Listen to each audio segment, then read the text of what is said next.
রঞ্জন শান্তর সঙ্গে যোগ দিতে চাই। তিনি সংসদ ভবন এলাকাতেই রয়েছেন।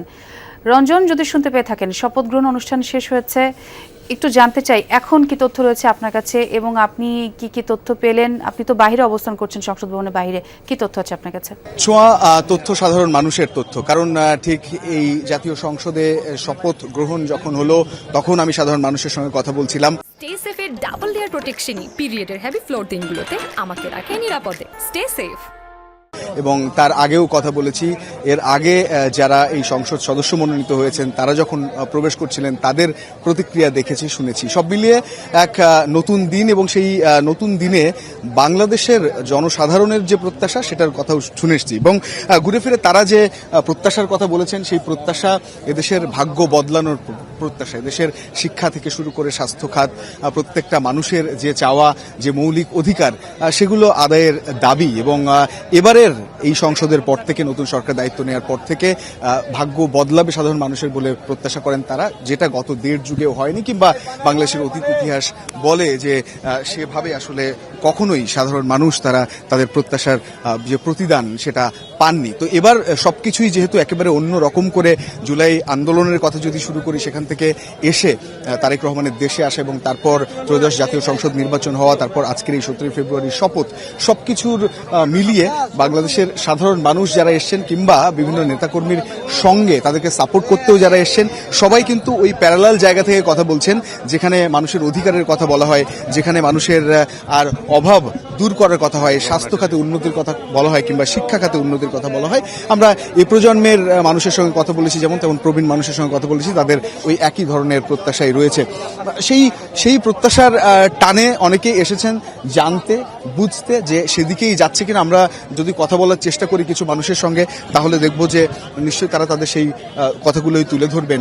আজকে তো একেবারেই নতুন এক ইতিহাসের সামনে বাংলাদেশ দাঁড়িয়ে রইল এবং শপথ গ্রহণ হয়েছে।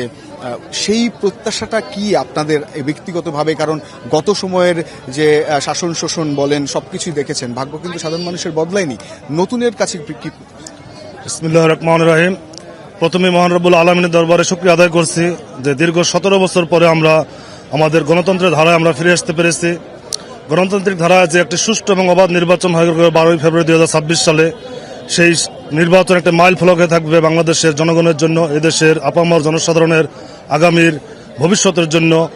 আমি মহান রব্বুল আলামিনের দরবারে এটাই প্রত্যাশা করব, এবং আমাদের জনাব তারেক রহমান আগামীর প্রধানমন্ত্রী, যিনি আজকে শপথ নিচ্ছেন, তারেক রহমান সাহেবের কাছে আমাদের প্রত্যাশা, আর আমাদের সাধারণ মানুষ যেন নিত্য প্রয়োজনীয় দ্রব্যের ক্রয় ক্ষমতার মধ্যে থাকতে পারে এবং তারা স্বাচ্ছন্দ্যে এবং সুন্দরভাবে জীবনযাপন করতে পারে, নিরাপত্তার সাথে চলতে পারে, সকলে যেন নির্বিঘ্নে, বাংলাদেশের মানুষ যেন নির্বিঘ্নে চলাফেরা করতে পারে। একেবারে যেমনটা শুনছিলেন আসলে ছোঁয়া, যে সাধারণ মানুষ নির্বিঘ্নে যাতে চলাচল করতে পারে, প্রিয় মাতৃভূমি যাতে নিরাপদ বাসস্থান হয়, এবং শিক্ষা, স্বাস্থ্য, সেই জাতীয় ব্যাপারগুলো বলছিলেন। আমি ওনার সাথেও একটু কথা বলতে চাই। নিশ্চয়ই চাওয়া অনেক বেশি থাকে, তারপরও সাধারণ মানুষের মৌলিক কিছু চাওয়া আছে যেগুলো কখনোই আসলে খুব একটা বড় পরিবর্তন হয়নি, যেমন স্বাস্থ্য খাত, শিক্ষা খাত, জিনিসপত্রের সহজলভ্যতা। কি প্রত্যাশা করেন? অনেক তরুণ নেতৃত্বও গেছে এবারের বাংলাদেশের এই সংসদে। আমি তরুণ নেতৃত্বের কাছে আমি একটাই দাবি করব, যে আমরা যারা তরুণ, আগামী প্রজন্ম যারা এই রাষ্ট্র অবকাঠামোর মধ্যে 31 দফার রাষ্ট্র, আমার নেতা জনাব তারেক রহমান 31 দফার রাষ্ট্র কাঠামো বাস্তবায়নের লক্ষ্যে যে আমাদেরকে যে থিম সংটা দিছে, তো সেই ক্ষেত্রে আমরা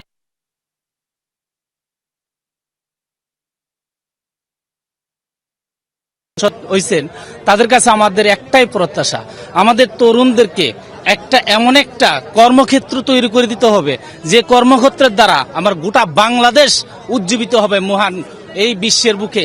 শুধুমাত্র এমন একটা কর্মক্ষেত্র, যে কর্ম হোক হাতে হোক, আমার কৃষি খাতে, যে কোনো খাতে আমার কর্মক্ষেত্রটা তৈরি করার জন্য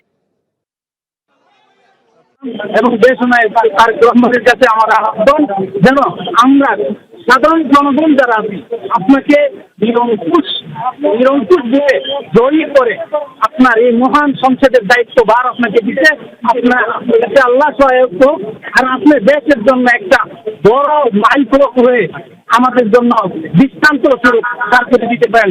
বাংলাদেশকে গোটা বাংলাদেশকে পুরা বিশ্বের মুখে উজ্জ্বল মানে নক্ষত্র হিসেবে দেখাই দিতে পারেন, এই আমার আশা প্রত্যাশা।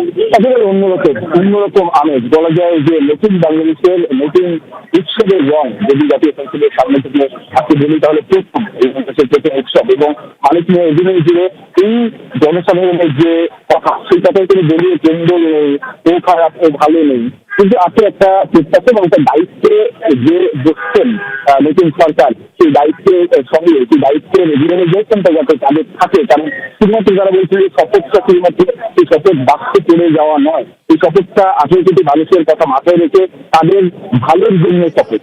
তো সেই মানুষের এজেন্টকে পুরোটা সময় দিয়ে রেখেছি যে সেই প্রত্যাশার কথাই ঘুরে ফিরে বলেছেন, সততার জায়গা থেকে কথা বলেছেন, বিপুল ভোটে জয়যুক্ত হওয়ার ব্যাপারটা সততার জায়গা থেকে কথা বলেছেন।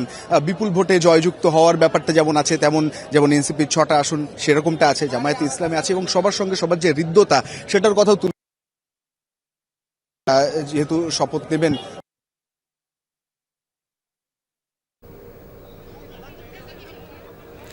ব্যাপক প্রত্যাশার কথা শুনছিলাম আমরা সর্বসাধারণ মানুষের কাছ থেকে। অনেক ধন্যবাদ শান্ত আপনাকে।